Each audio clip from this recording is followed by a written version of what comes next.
Welcome to today's episode, and we are going to do some food chemistry. Yay! We are going to make Hrubá Mouka, which is the Czech coarse flour.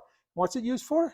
Houskové knedlíky. Yes, which is the Czech dumplings. Stay tuned, watch it all the way to the very end, and we have some tips for you if you're interested in making your own Hrubá Mouka.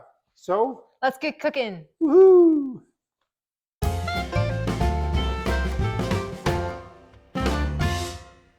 When we're making Hrubá Mouka, what we need to do is we need to match the texture. We want it to be coarse. We want to get the chemistry right so that the right mix of protein and starches are there. And of course, we want it easy. Of course, it needs to be easy to make, easy to use. So here's our targets for Hrubá Mouka.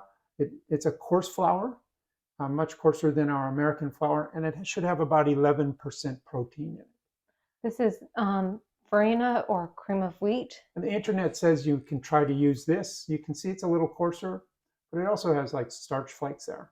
The other thing that internet talks about using is Wondra flour, which is a really fine flour. Yeah, and it's used for making sauces and gravies. And this is American all-purpose flour. It's a little bit coarser than the Wondra flour. And we have our own mill, so we decided to try milling our own flour. Yeah, and so after we milled it, we needed to remove the bran, which is, it'll give a crunch to the wheat if you don't. Bran is high in fiber and pretty much insoluble. And that's our fresh milled flour. It looks great. I was so hopeful for this, but looking at this, it was really hard to make. And then everything else was a little low in the protein area except for the farina and all-purpose flour. So now we're making it. We made a lot of dumplings. This is just some, yeah. This is our first batch. This is the fresh milled flour. And it was a little bit dense. I think we could have fixed it, but the color was off.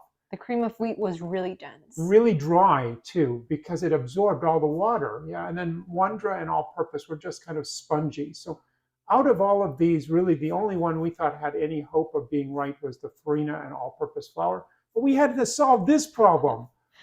Farina sets up into like hard paste. So we also thought after we did the first round, we'd try semolina, right? Right. That's a coarse flour. And what's it used for normally? Pasta, right? Yeah.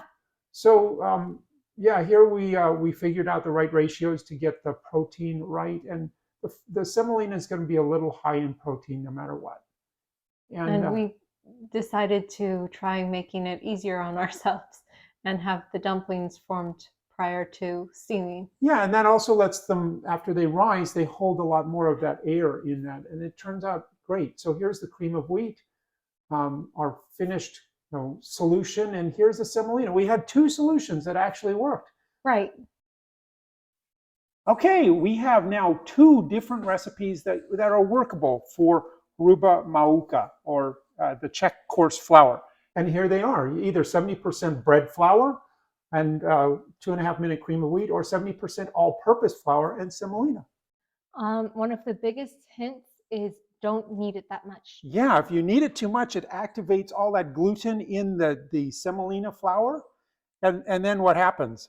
It doesn't work. Yeah, it turns like into this big rubbery mass instead of a dough ball. When you're having it rise, first form it into the dumpling form. Yes. And then let it rise so you can just stick it into the steamer. Yeah. Yeah. And if you choose to do the farina recipe for Hrubá Mouka, which worked as well, you would, I guess, first things first, remember that the farina is going to absorb a bunch of water. The other thing is, not all farina is created equal. This here is a packet of instant cream of wheat. And instant cream of wheat, it actually works, but it sucks up a lot more liquid too. So I just recommend sticking with the 2.5-minute farina cream of wheat or whatever, and it works just fine. And this is Doug. And I'm Sarah. And until next time, Dobru chut.